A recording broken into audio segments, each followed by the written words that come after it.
am creating this video to help those who don't understand the role of the World Economic Forum's young Marxist global leaders in the communist Great Reset of nations. The truth is that the agenda for world domination under the guise of peace, security, and economic sustainability could never happen except for the participation and allegiance of Schwab's young Marxist leaders, who have now become political and industrial leaders throughout the world. The fourth industrial Great Reset is thousands of years in the making, and is in fact foretold in the Old Testament and in the end of days book of Revelation as the fourth kingdom of the beast and the Great Tribulation respectively. I'm aware that many critical thinkers already know this, but for those who don't, that might only be at the start of this journey. I will explain in detail the methodology that the Luciferian orders that control the World Economic Forum have used to literally take over the world while managing to remain virtually undetected was to school hand-picked Marxist protégés and equip them with the necessary power and knowledge to advance the fourth industrial revolution of the beast. The next stage was for these young Marxists to infiltrate relevant governments throughout the entire world, especially those nations that hold to a Christian tradition. Once established within the political system, they gradually progressed to the point where many of them reached the highest positions within their government. This enabled the Luciferian WEF to gain control over the decision-makers and law enforcement throughout the Western world, and is the reason why it was easy for the fake World Health Organization to shut down the world over a fraudulent virus was in fact nothing more than the common cold rebranded. The following video clips show Luciferian High Priest Klaus Schwab admitting to the infiltration of national governments to further their Antichrist agenda. That when you brought the Young Global Leaders Program here for executive education and the Schwab Fellows, but there are two countries in the world now in which the young global leaders have emerged. Tell us just a bit about that in terms of the governance. Yes, actually, this notion to integrate young leaders is part of the World Economic Forum since many years. And I have to say, when I mention now names like Mrs. Merkel, even Vladimir Putin and so on, they all have been young global leaders of the World Economic Forum. But what we are very proud of now is the young generation, like Prime Minister Trudeau, President of Argentina and so on, that we penetrate the cabinets.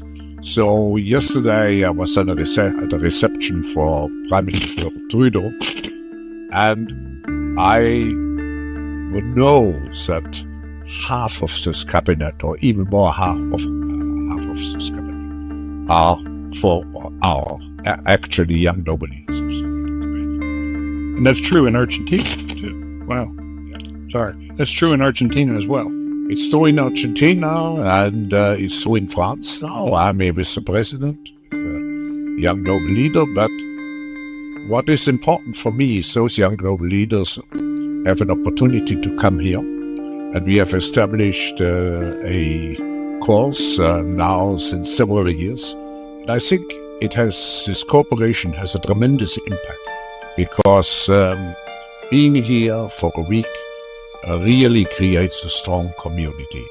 And we, in addition to the young global leaders, we have now the global shapers in 450 cities around the world.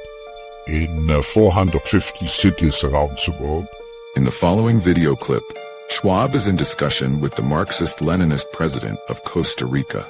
Please pay particular attention to the mention of the Fourth Revolution.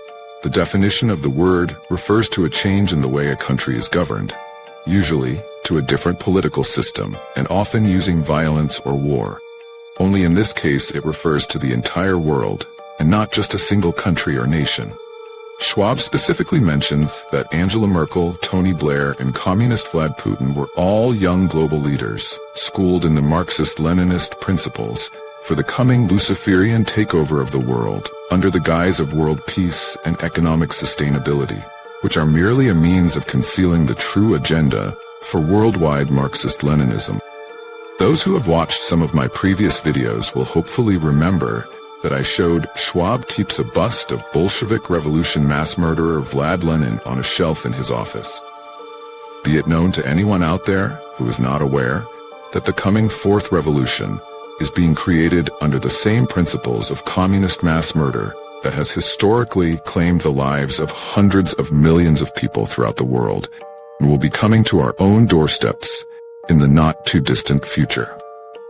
When you contemplate the length of time, money, planning, and scope of magnitude regarding the Fourth Revolution, you can get a pretty good indication of how deep and far this agenda has reached. In fact, it has conquered the Western world as well as America. You know, what I really liked about the second book is that it starts talking about values and the principles of the revolution. And I think that's key. You know, we share similar values views on the world, which I think it's possible. One of them that we're pushing hard is decarbonization. Yeah. We're going to launch our commitment on decarbonization in February. That means we're going to 99% renewable and clean electricity. Mm-hmm.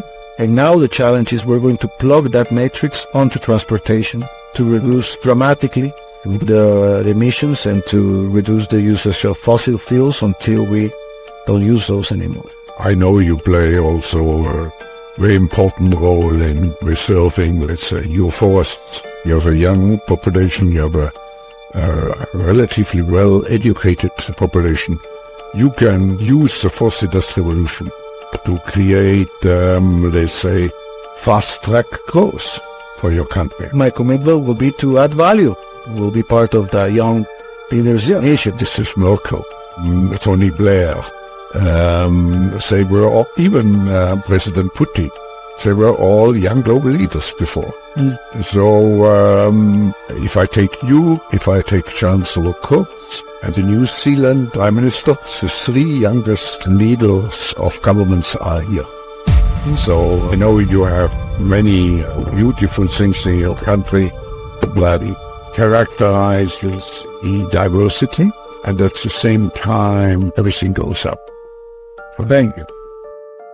I'm going to return to a point in the previous video concerning the WEF's climate change directive to categorically state that the alleged environmental crisis that the world is facing is a monumental deception. Decarbonization. Yeah. We're going to launch our commitment on decarbonization in February. That means we're going to 99% renewable and clean electricity. Mm-hmm.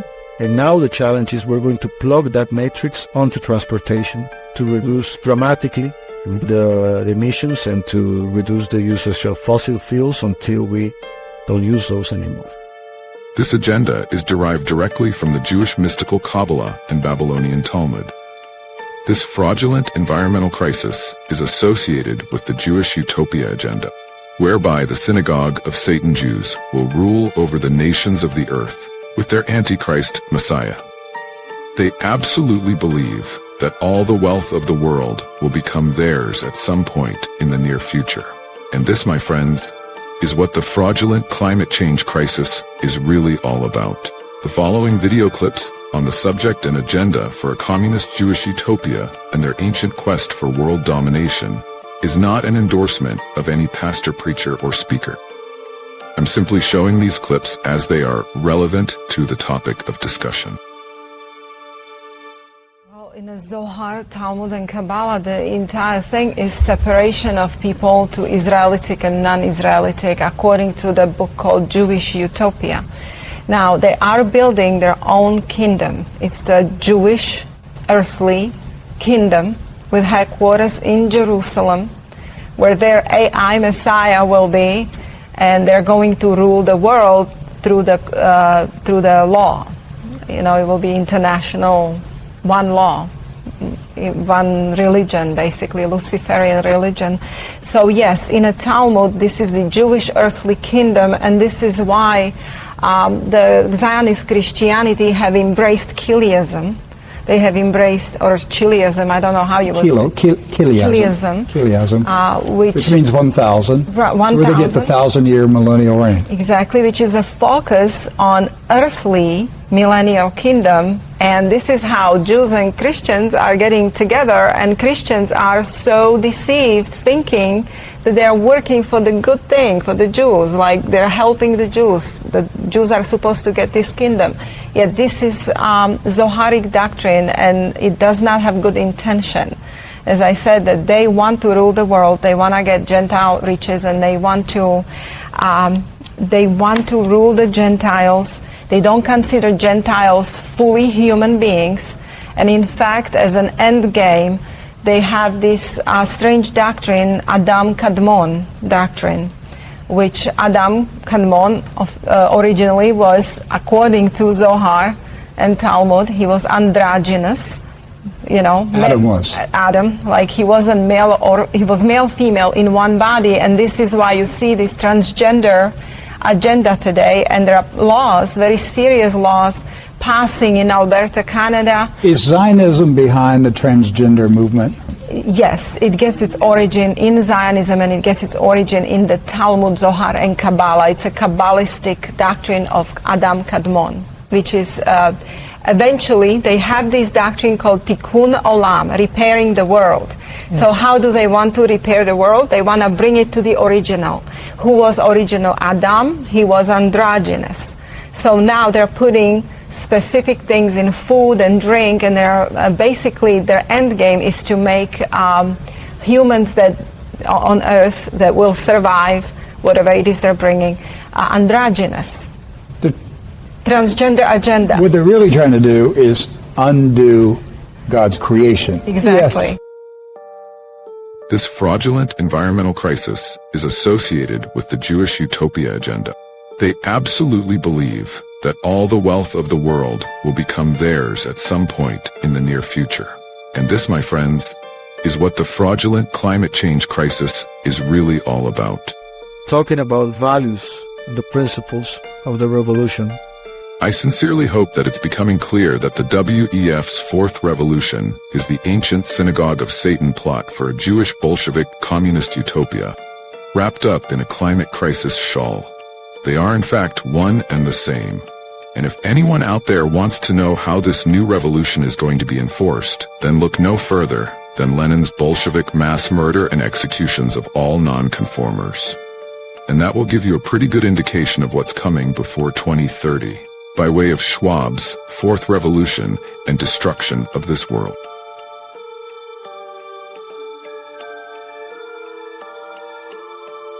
The COVID-19 crisis has shown us that our old systems are not fit anymore for the 21st century. It has laid bare the fundamental lack of social cohesion, fairness, inclusion, and equality. In short, we need a great reset.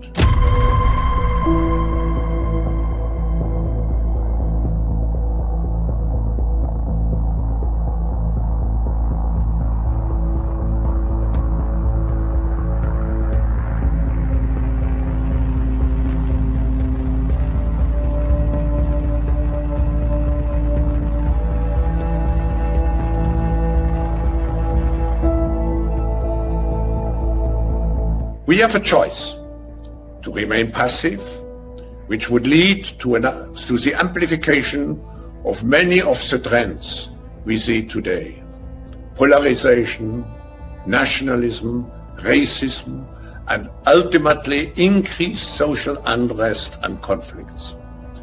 But we have another choice. We can build a new social contract, particularly integrating the next generation. We can change our behavior to be in harmony with nature again. And we can make sure that the technologies of the Fourth Industrial Revolution are best utilized to provide us with better lives.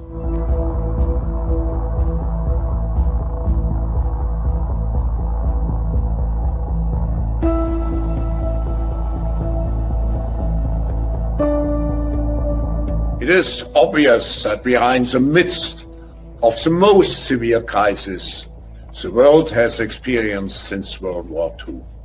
75 years ago, countries and people came together to shape the post-war global order which brought us decades of peace, increased global cooperation and prosperity to hundreds of millions of people around the world. Now is the historical moment, the time, not only to fight severe virus, but to shape the system for the need for the post-corona era.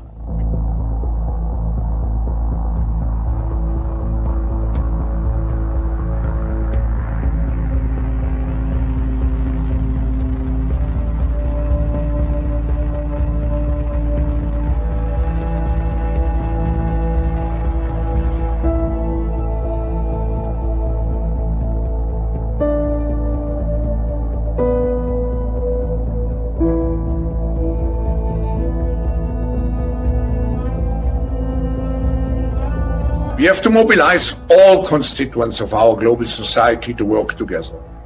We must not miss this unique window of opportunity.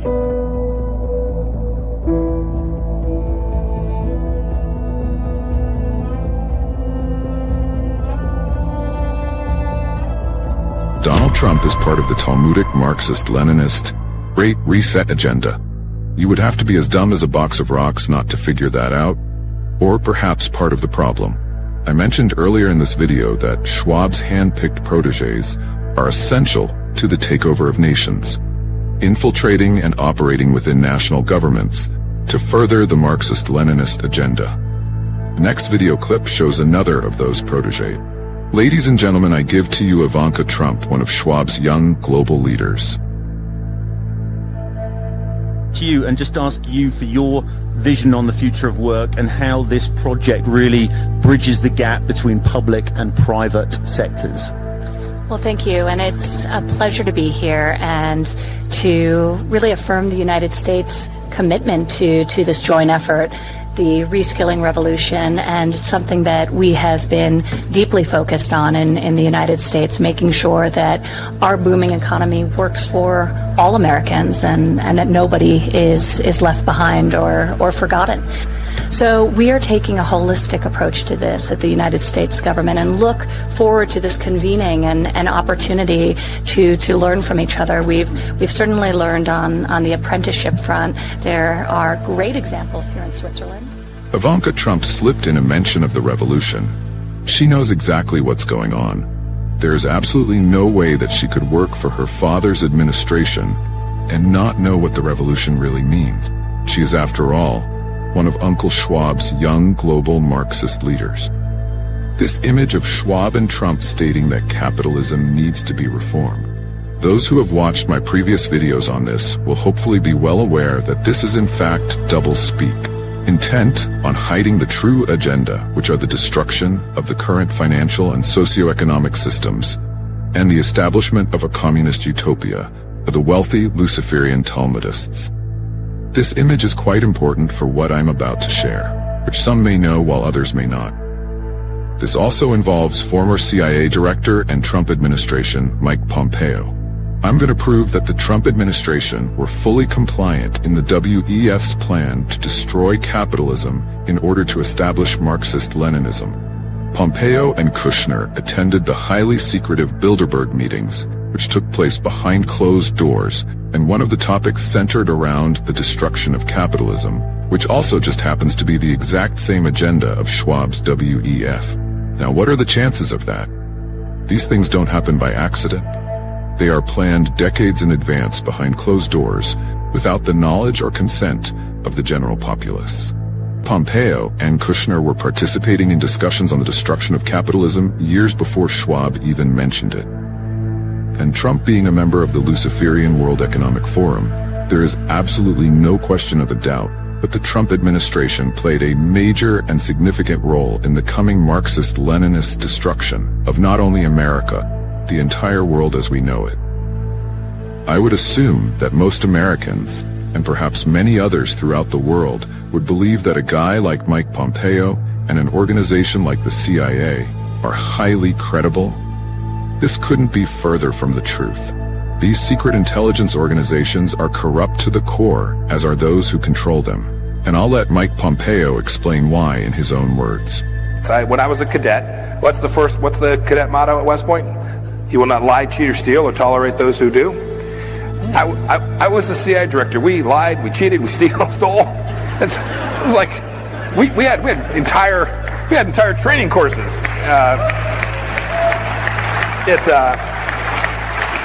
It reminds you of the glory of the American experiment. This is exactly what Pompeo also did when he worked for the Trump administration. He, along with all the others, played their part in selling their own countrymen to the lowest bidder. These narcissistic, psychotic traitors have no issues selling their souls and nation for material gain. The WEF are not even hiding the fact that their intentions are to destroy capitalism and replace it with Marxist-Leninism. Schwab is in fact a blood relative of Karl Marx, and also an admirer of mass-murdering Talmudic psychopath Vlad Lenin. In the following video clips, Trump congratulates Schwab on doing a fantastic job. Both of these men are on Team Bolshevik. They are luring the world into the end-of-days system and mark of the beast. Mr. President, what is your message to the senators at your trial? Why is it better to be here in Davos than in Washington, D.C.? Well, we're here meeting with world leaders, the biggest, most important people in the world, and we're bringing back tremendous business in the United States, and they're all here to see. I'll be making a speech, and then we'll be leaving shortly. We look forward to being here. Klaus has done a fantastic job. And again, we're meeting with the biggest companies in the world, the biggest businesses in the world, and world leaders. The rise on climate change, Mr. President? Oh, I'm a big believer in the environment. The environment to me is very important. The people and nations of this world have absolutely no idea of what these Marxist-Leninist organizations have planned for them. These are the very same people that financed and bankrolled the CV-19 deception. Bolshevik mass murder communism is coming to the world in the very near future, my friends. If you're not a Christian, then this would be a good time to seek God while the opportunity exists, because that possibility will not always be there. In the previous sections of this video, I have shown what the Talmudic agenda is and who the major organizations and people are that are furthering this push for a one-world communist utopia.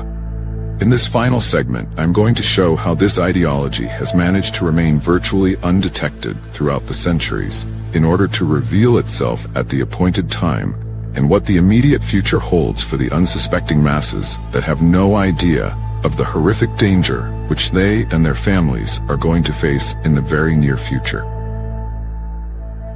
It is a cold hard fact that America was both created and built upon the Luciferian principles of Talmudic Freemasonry. The scope of planning was so forward-thinking that specific portions of land were set aside to construct specific government buildings and Masonic temples at given points in the future, as revealed in the documentary Riddles in Stone. Nothing happens by chance in the realms of political corruption. These people and organizations have invested an incredible amount of time and vast amounts of money to bring about their Talmudic utopian dream. They own the US government, and they fund the presidential puppets whom they have pre-selected years in advance. There's absolutely no way that they would permit anyone to be elected that would potentially oppose their agenda. Therefore, they control both sides of the political divide. Because these Antichrist secret societies know that what can be divided can be easily conquered. Imagine a society where the people who are presented to be the ones in power are not actually in control, but identifying those who actually are in power is threatening to their rule, because they rule using intermediaries who are both bribed and blackmailed to keep them under full control. Where simply calling them the very word that they call themselves causes a meltdown reaction from them. Sounds like an insane fictional story, doesn't it? Any time a group would have full-spectrum power but deny it can only be because it is a means for offloading responsibility for any negative consequences of exercising power, providing all of the power with none of the responsibility. This is the ideal formula for rule by psychopaths with no love for their subjects. To maintain this power, they would merely have to keep all their subjects suspended in fear that mention of their power would mean destruction of their career and social ostracism.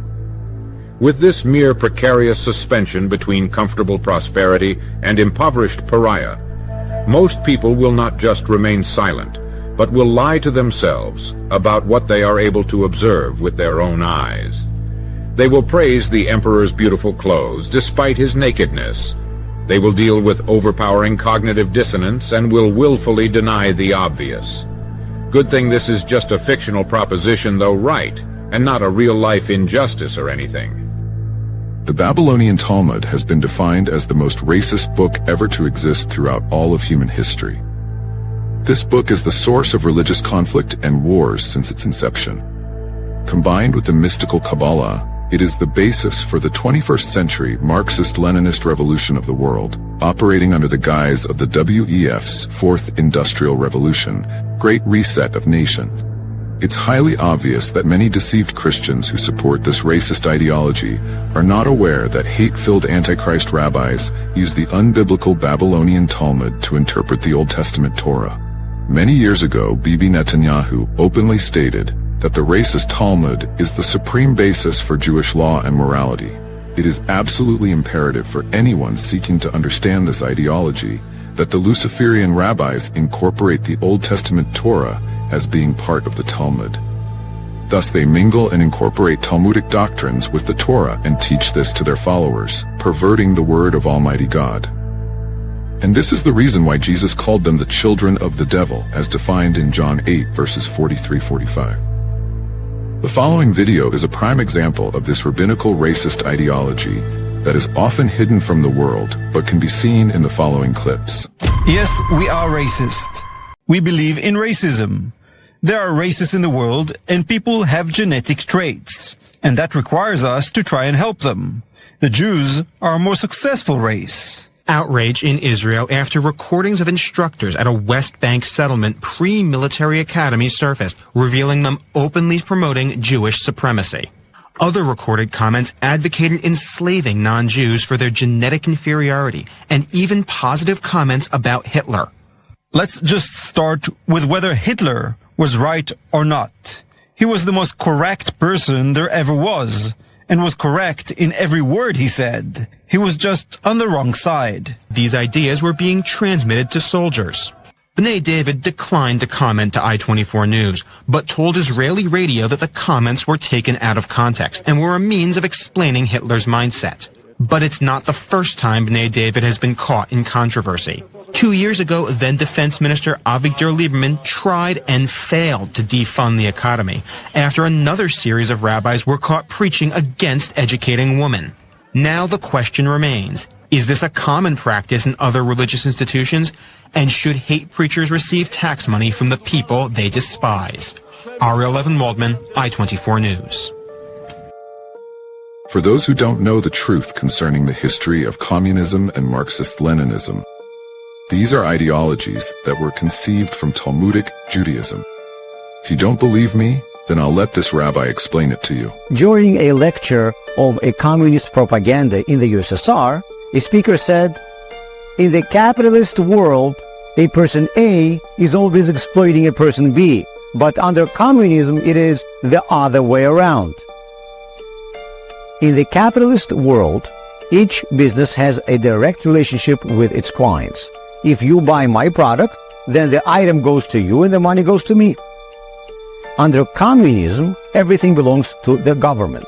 You might be purchasing this product from my hands, but the item doesn't belong to me, and your payment does not go into my pocket. The money goes to the government, and then later government reimburses me for my work, but this is why the amount that I get for my work is not necessarily connected to the amount you paid for your purchase. So financial transactions under capitalism and communism might look the same. It's the same store, the same salesperson, but in reality they are different because of the government being the owner and because all the financial transactions are going not directly between two people, but through the government. How did they come up with this idea? Well, it came from Judaism. This astonishing admission can be directly associated with the hundreds of millions of innocent deaths at the hands of Talmudic communist dictators throughout history. The Bolshevik Russian Revolution began in 1917 and was one of the most explosive political events throughout the entire 20th century. This violent revolution marked the end of the Romanov dynasty and centuries of Russian imperial rule. Economic hardship, food shortages, and government corruption all contributed to the disillusionment of the starving people. During the revolution, the Bolsheviks, led by leftist revolutionary Vladimir Lenin, seized power and utterly destroyed the tradition of Tsarist rule. The Bolsheviks would later become the Communist Party of the Soviet Union. The Russian Revolution paved the way for the rise of communism as an influential political belief system around the world. It set the stage for the rise of the Soviet Union as a world power that would go head-to-head with the United States during the Cold War. However, what many people may not be aware of is that this revolution was organized and financed by American Talmudic Jews. I take an in-depth look at the Jewish infiltration of the U.S. government in part 2 of this video. As the saying goes, the truth really is much stranger than fiction.